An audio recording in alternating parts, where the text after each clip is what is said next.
Kisah akan berfokus pada pasangan suami istri yang tinggal di perbatasan antara dua negara yang sedang berkonflik.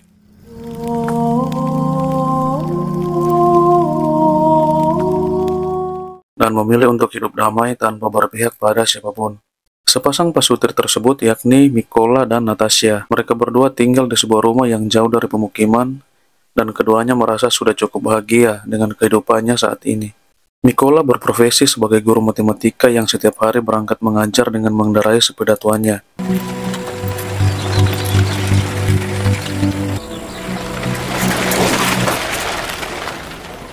Sedangkan Natasha merupakan ibu rumah tangga yang kesehariannya selalu mengurusi rumah, sambil sesekali melukis dan membuat karya seni sesuai dengan hobi dan bakatnya. Ketika sedang mengajar, tak jarang Mykola mendapat perlakuan tidak bagus dari beberapa muridnya, karena dirinya yang berasal dari negara sebelah alias musuh dari negara tempat dia mengajar.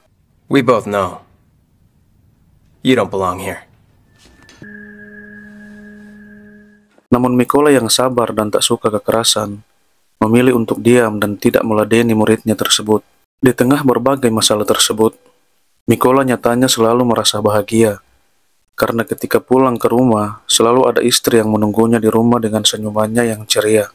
Ketika akan berangkat mengajar, Mykola melihat dua tentara musuh yang sedang berjaga di jalan yang sering dia lalui. Mykola pun tetap melanjutkan perjalanannya tersebut. Dan sesampainya di sekolah, dia tidak menemukan satu orang pun di sana. Setelah melihat berita di TV yang mengabarkan bahwa konflik antar kedua negara semakin memanas, dan para tentara di negara tempat dia mengajar telah disebarkan untuk menghabisi mata-mata yang dicurigai telah membantu negara musuh memerangi negara tempat dia mengajar. Mykola pun langsung bergegas untuk pulang ke rumahnya. Sampainya di rumah, dia menemukan dua tentara tadi sedang menyiksa dan baru saja selesai memperkosa istrinya. Karena kedua tentara tersebut menganggap bahwa Natasha adalah mata-mata yang ditugaskan untuk mencari informasi. Mykola pun menjelaskan bahwa Natasha adalah istrinya. Namun kedua tentara tersebut tetap menyiksa dan membakar rumah mereka berdua. Dan ketika Natasha yang kesal dan hendak melempar mobil tentara tersebut dengan batu, tiba-tiba dia langsung ditembak oleh para tentara itu.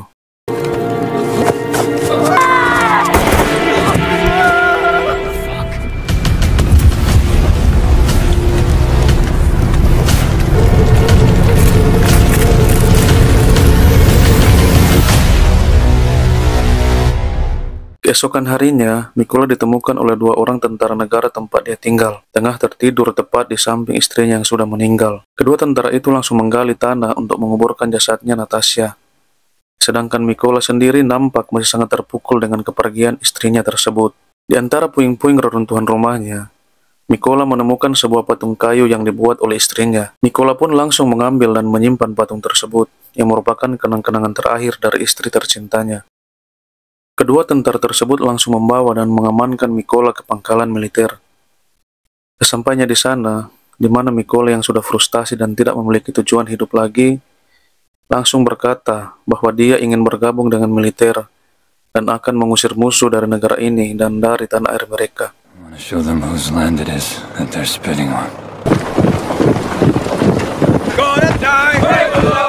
Mykola yang merupakan seorang guru matematika dan jarang latihan fisik, terlihat kesulitan dalam berbagai jenis latihan.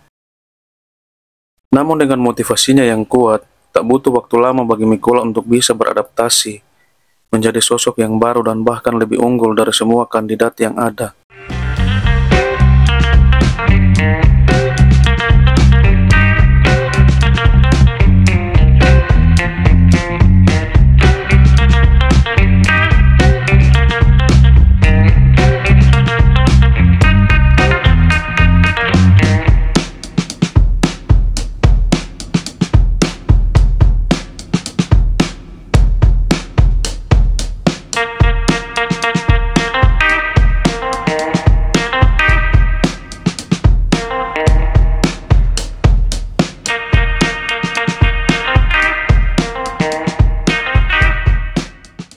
Suatu hari, pelatih mereka menyampaikan bahwa Mabes sedang kekurangan sniper di baris depan. Mykola pun langsung berdiri dan mengajukan dirinya. Sang pelatih dan para kandidat lain sempat ragu terhadap Mykola, karena basicnya yang hanya merupakan seorang guru. Dengan semangatnya, Mykola mengatakan bahwa dirinya mampu bongkar pasang senjata AK-47 hanya dalam waktu kurang dari 20 detik dengan mata tertutup.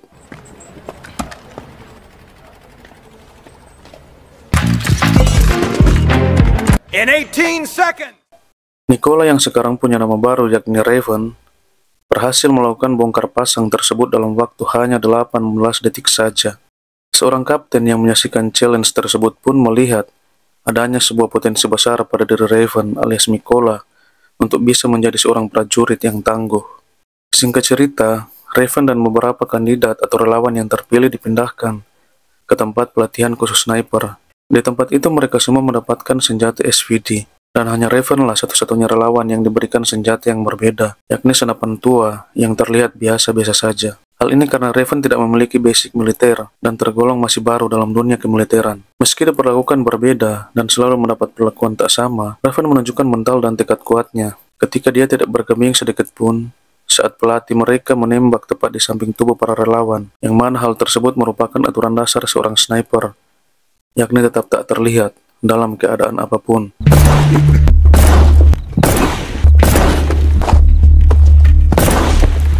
Soal teori dan perhitungan, Raven terlihat lebih unggul dibanding yang lain. Hal itu karena basicnya yang merupakan seorang guru matematika yang sudah terbiasa dengan persoalan hitung-berhitung. Sehingga sebelum sang instruktur atau pelatih menyelesaikan soalnya, Raven sudah bisa menyelesaikan jawabannya terlebih dahulu. 940 and 804.5. Not bad, Raven. Ketika sesi ujian menembak dimulai, para relawan diharuskan menembak dalam situasi yang sulit dan penuh kabut. Saat yang lain menembak sesuai dengan instruksi, Raven tetap sabar, menunggu dan tak kunjung menarik peletuknya. Buck seorang sniper sejati, yang dengan penuh kesabaran menunggu waktu yang tepat untuk menembak. Dan... Code green! Code green. Raven, minus. Exam complete. I didn't shoot. +3, Raven. Raven akhirnya resmi diterima sebagai seorang sniper, yang saat itu juga langsung dikirim dalam misi pembersihan tentara penjaga bersama kaptennya dan tim untuk mensterilkan jalur warga sipil dari tentara musuh yang berjaga. Saat itu muncul sebuah mobil yang ditumpangi 2 pasutri yang akan memasuki negaranya Raven. Tentara musuh yang berjaga pun langsung menghadang mobil tersebut. Para tentara musuh bermaksud untuk memperkosa sang wanita setelah suaminya dibuat tak sadarkan diri. Dari kejauhan, Raven dan tim sudah bersiap dengan senjatanya, dan mereka pun langsung menghabisi pasukan musuh tersebut. 1.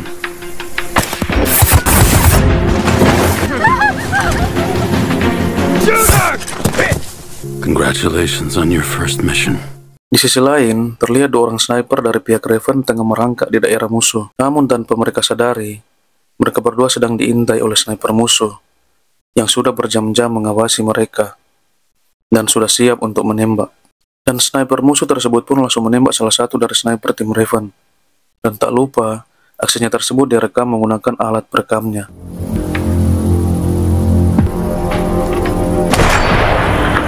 Jasad sniper tersebut pun dibawa ke pangkalan tim Raven. Hal itu membuat sang kapten dan semua orang yang ada di situ terkejut, karena sniper ini terkenal paling jago dan paling hebat di pasukan mereka. Sehingga kematiannya cukup menjadi sebuah pertanyaan tentang siapa sebenarnya sniper musuh yang telah mampu membunuhnya. Untuk menggantikan misi tersebut, maka dikirimlah Raven bersama-sama dengan kapten dan beberapa tim untuk memasuki wilayah tersebut. Mereka mulai berangkat pada pagi hari buta untuk antisipasi kalau ada pasukan musuh yang sedang patroli di sekitaran area tersebut.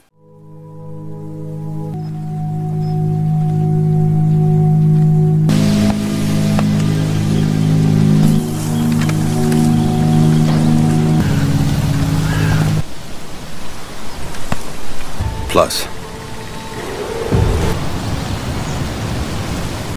Dan benar saja, beberapa saat setelah Raven dan tim memasang jebakan, muncullah beberapa pasukan musuh yang salah satunya ternyata adalah muridnya Raven, yang pernah melakukan tindakan tidak menyenangkan terhadap Raven. Namun karena tugas, Raven dan tim pun terpaksa harus membantu mereka, tanpa rasa kasihan sedikit pun.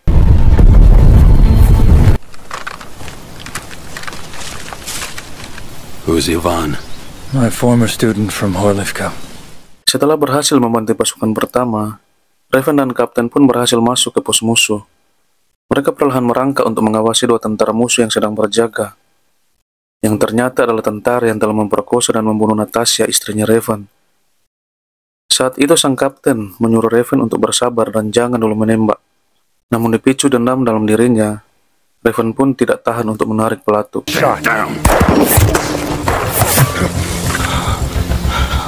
Raven pun berhasil membunuh salah satu dari dua tentara tersebut.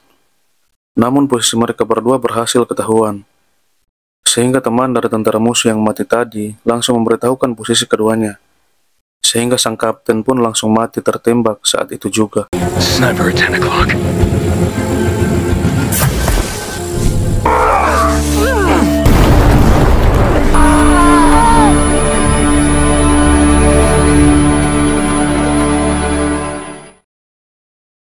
Raven pun semakin terpukul dengan kejadian tersebut. Karena setelah kehilangan sang istri tercinta, kini orang terdekatnya pun harus meninggalkannya. Raven pun nekat melakukan misi sendirian untuk menumbangkan dua sniper musuh di wilayah mereka. Namun posisi tersebut cukup menyulitkan, karena kedua sniper musuh sudah standby di posisinya masing-masing. Yang satu sedang berada dalam gedung kosong, yang satu lagi berkamuflase menjadi tumpukan sampah. Dan entah bagaimana, Raven terlihat sudah berada di antara alang-alang sejak berjam-jam lebih dulu dari mereka berdua.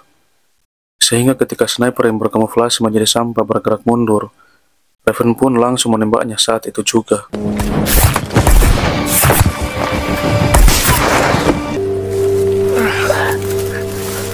Singkat cerita, Raven pun dipanggil ke markas pusat. Di situ sedang terjadi masalah serius ketika sniper musuh mempublikasikan rekaman video miliknya saat membantai 5 sniper mereka dan 3 penembak senjata mesin, termasuk sang kapten. Tujuan dipublikasikannya rekaman tersebut adalah untuk menakut-nakuti pasukan di negaranya Raven dalam rangka menekan mental semua pasukan. He publishes his videos to demoralize us. Berlokasi di sebuah pabrik kimia, Raven dan tim akan melakukan misi untuk membinasakan sniper musuh tersebut. Namun karena lokasi tersebut penuh dengan bahan kimia yang mudah meledak dan bisa menimbulkan pencemaran lingkungan, mereka semua harus bergerak sangat hati-hati dan tidak sembarang menembak. Rencananya adalah dengan membersihkan dulu musuh yang berkeliaran di bawah. Barulah Raven sendirian akan bergerak untuk membunuh sniper musuh tersebut secara langsung.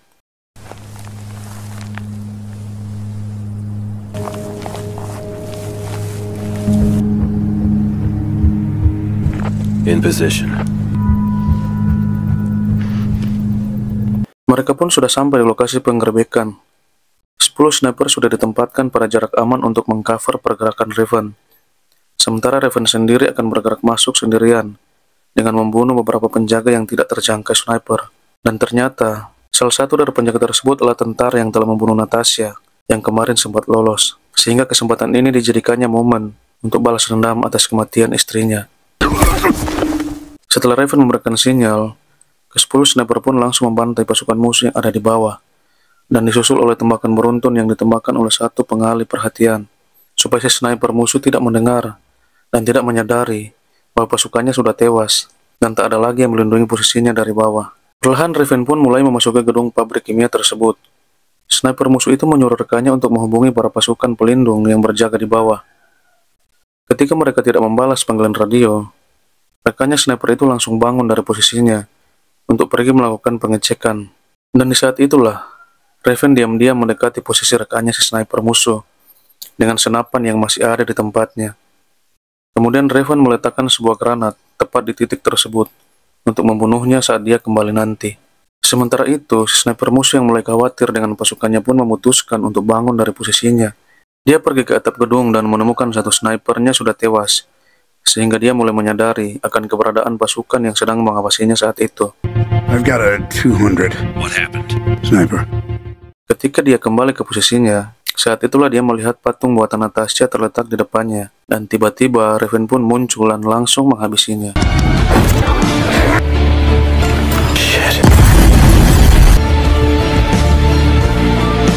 Setelah sniper musuh dan pasukannya tewas, Raven pun langsung mengambil alih senapan milik sniper tersebut untuk bersiap menyambut kedatangan pasukan bantuan. Ketika Raven sudah menembak kapten si sniper musuh, ke-10 sniper yang sudah standby pun langsung menembak pasukan yang baru turun dari mobil dan berhasil membantai mereka semua dengan cepat.